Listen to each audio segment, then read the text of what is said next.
Sinners reached sainthood in its second weekend. It rose 5.5%, ranking among the best holds of all time. Welcome to the Box Office Revival. I'm Brandon Gray, the creator of Box Office Mojo. And if there ever was a practitioner of Box Office Mojo, it has to be writer-director Ryan Coogler. His latest picture, Sinners, debuted to $43.3 million last weekend, which ranked as the second highest grossing debut for an original movie since Us in 2019. Instead of celebrating the success of an original movie, and not only that, a movie that was clearly gaining momentum, much of the media chose to focus on the production cost of Sinners. With a reported $90 million budget, they cast doubt as to whether the movie should be profitable or not. Well, forget about that. Let's talk about the box office first, which is about the audience and the movie theaters.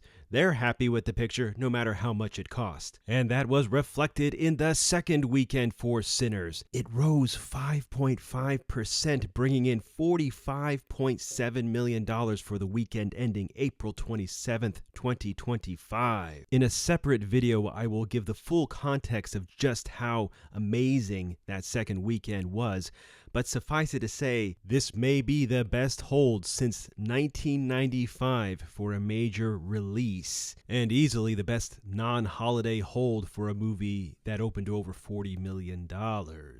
Turns out all those high audience scores weren't vapor. They translated into word of mouth that Sinners is the hottest ticket at the multiplex, especially in IMAX, which represented 23% of the weekend gross versus 21% of the overall box office pie for Sinners, which means that IMAX interest picked up in the second weekend versus the first. Now, unfortunately, Sinners will have to relinquish those IMAX screens and other premium screens to Disney's Thunderbolts on May 1st, so we'll see how that affects the third weekend box office. But with this second weekend alone, the success of Sinners is undeniable. So suck it, Variety and New York Times. Sinners is providing audiences with a full-blooded cinematic experience. It's not just a horror movie, it's a period drama, it's a love story, it's a religious drama, it's a musical. And the importance of the music cannot be understated because a banging soundtrack makes a movie eminently rewatchable. Warner Brothers, the studio behind Sinners, is crediting the audience demographics broadening out for the continued success of the picture.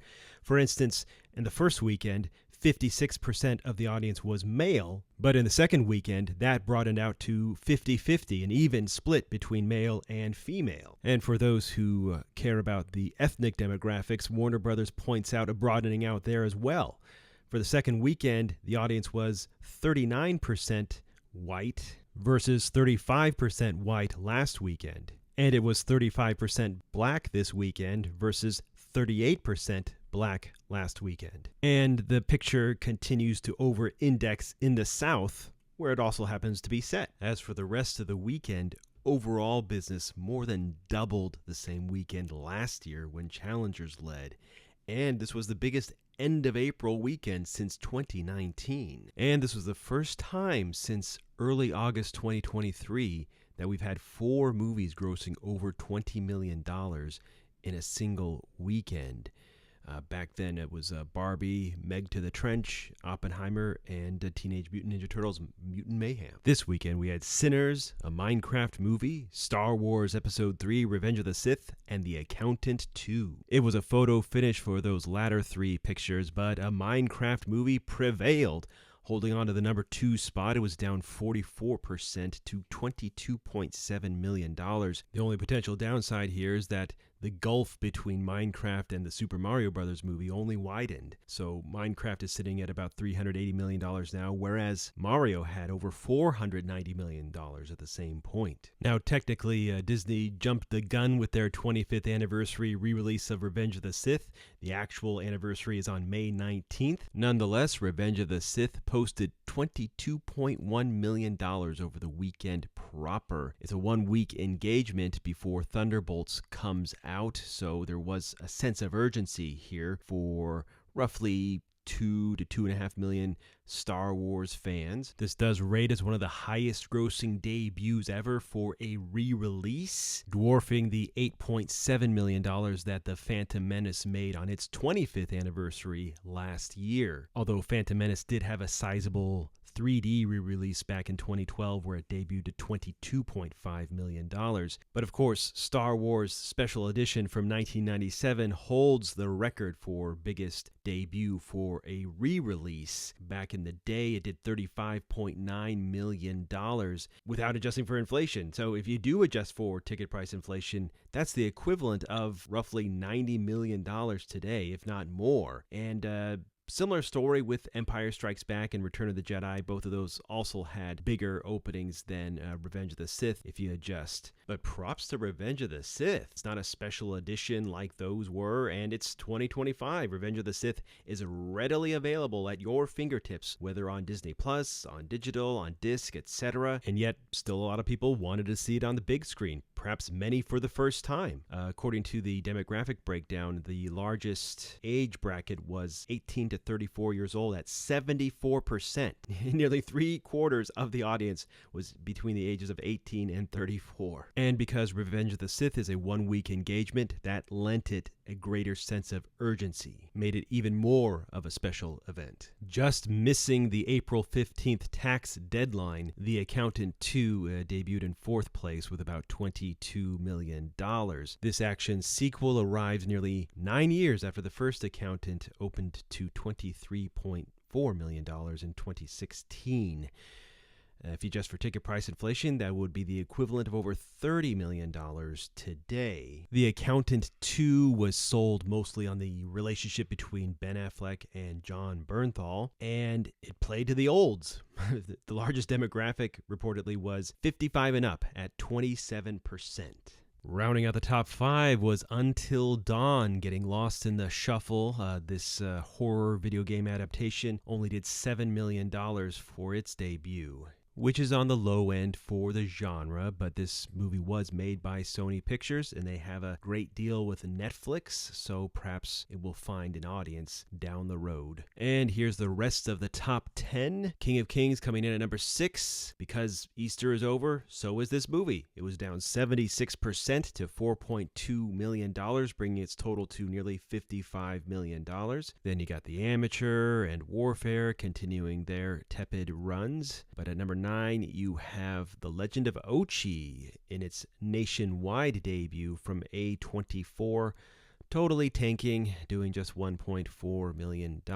And rounding out the top 10 was Pink Floyd Live at Pompeii with about $1.3 million for the weekend proper. And since I'm recording this later in the week, we do have more daily figures to go over here. Something notable about Sinners that I did not mention earlier is that its second Saturday was its biggest day yet. And as you can see here, Sinners continued to do well on Monday when it surpassed Nope to be the third highest grossing original title since 2020. And then on Discount Tuesday, it surpassed Migration to now be the second highest grossing original title since 2020. And now Sinners Wednesday came in at $6.1 million, down only 14% from its previous Wednesday, bringing its 13-day tally to $141.7 million.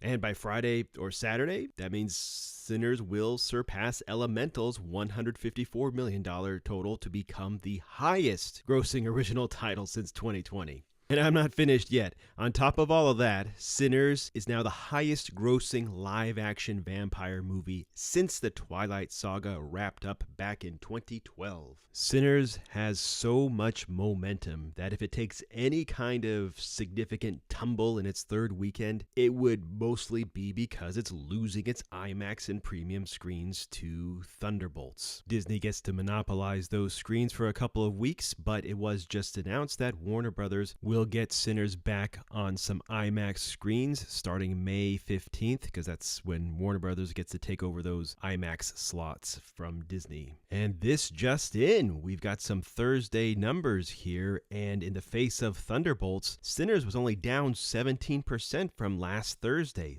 Sinners did another $5 million, bringing its 2-week total to $146.7 million. So even without those IMAX screens, it seems that Sinners will have a heavenly hold in its third weekend, likely over $35 million.